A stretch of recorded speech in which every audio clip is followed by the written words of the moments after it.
आज के टॉपिक्स की जो कि हम पढ़ना स्टार्ट करेंगे।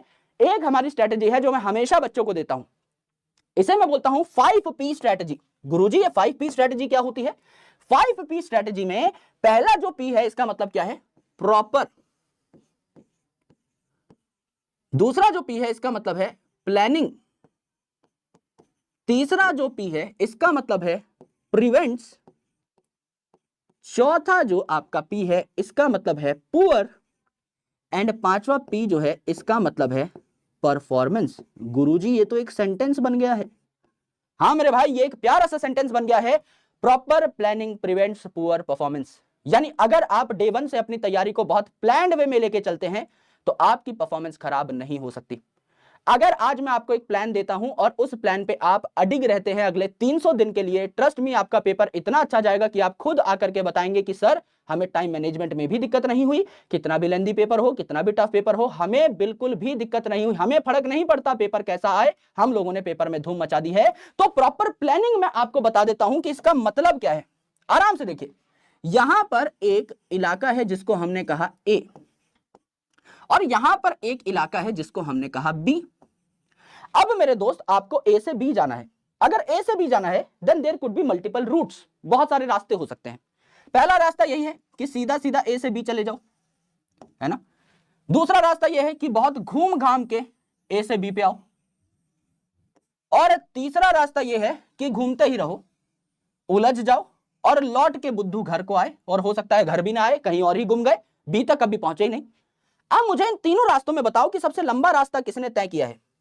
अगर यहां पर आप देखें तो आपको पता लगेगा कि सबसे लंबा जो रास्ता है वो तो इस तीसरे बंदे ने तय किया है जो करके ए पे ही आ गया।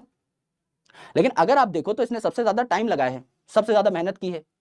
ए पॉइंट से चला, खूब दूर गया, खूब काम किया, डेली थोड़ा थोड़ा चला, लेकिन क्या ये अपनी मंजिल पर पहुंचा? नहीं पहुंचा।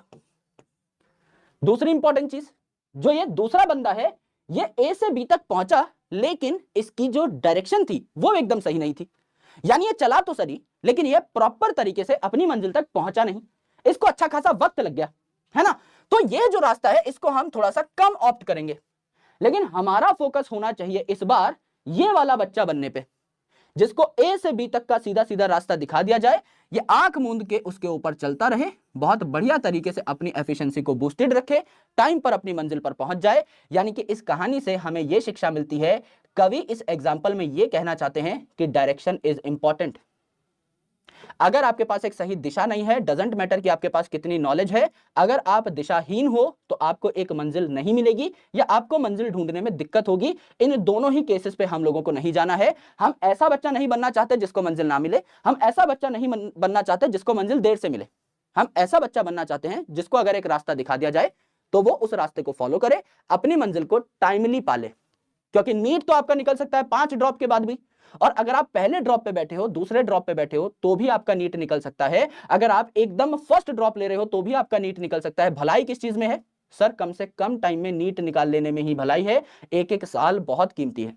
आगे आपको पता लगेगा कि एमबीबीएस के बाद आपको पीजी भी करनी होती है, उसके बाद आपको नीट एसएस का यानी सुपर स्पेशलिटी का भी एग्जामिनेशन देना होता है। तो इन सारी चीजों में एक एक साल बहुत मायने रखती है। तो ये जो 1 साल आप अपनी लाइफ का बचाओगे, जो 2 साल आप अपनी लाइफ के बचाओगे, इसे आप किसी सही जगह पर इस्तेमाल कर सकते हो। तो कौन है जो इसी साल नीट को फोड़ देगा? एक बार मुझे चैट सेक्शन में बता दो। मुझे आपकी एनर्जी चाहिए, आपकी एनर्जी का झोंका, आपके लाल कलर के दिलों का झोंका मुझ तक पहुंचना चाहिए, जिससे कि मैं उस एनर्जी को यहां पर इस सेशन में लगा करके इस सेशन को बहुत फाड़ू बना सकूं। मुझे जेन्युइनली बताओ कि sir this is our last drop. Doesn't matter कि मैं 4th ड्रॉप ले रहा हूं, 5th ड्रॉप ले रहा हूं, 3rd ड्रॉप ले रहा हूं, या मैंने जस्ट अभी 12th पास की है, ये हमारा लास्ट अटेम्प्ट होना चाहिए। इसके बाद मैं इस एग्जाम को फर्दर अटेम्प्ट्स नहीं देने वाला। अगर 1-2 नंबर से मैं ऊक चूक रह जाऊं और मुझे लगे कि हाँ मेरे अंदर बहुत ज़ील है और मेरे अंदर 1-2 नंबर बढ़ाने की क्षमता है, तो अलग बात है, बहुत एक्सेप्शनल केसेस अलग है। नॉर्मल केस में मुझे बता दो कि कौन सा ऐसा बच्चा है जो इसको अपना लास्ट ड्रॉप मान के तैयारी करेगा, क्योंकि वही बच्चा आइडियल वे में तैयारी कर पाएगा। जिस दिन आपने सोच लिया मेरे पास अगली साल भी है, उससे अगली साल भी है, उस दिन आप तैयारी नहीं कर पाओगे, क्योंकि आपका ध्यान खींचेगा आपके पास पड़ा हुआ वो बफर टाइम। आपको लगेगा कि मेरे पास 2 साल है, 3 साल है, 5 साल है। आप आज मेहनत नहीं करोगे, आप अपना मन चुराओगे, आप अपना टाइम बचाओगे, आप प्रॉपर एफर्ट्स नहीं डालोगे। लेकिन अगर आपको सिलेक्शन चाहिए, आप ये मान के चलो कि मेरे पास अगले मई के पहले हफ्ते तक का टाइम है, उसके बाद मेरे पास टाइम नहीं है, उससे ज्यादा एफर्ट मैं नहीं दे सकता। दिस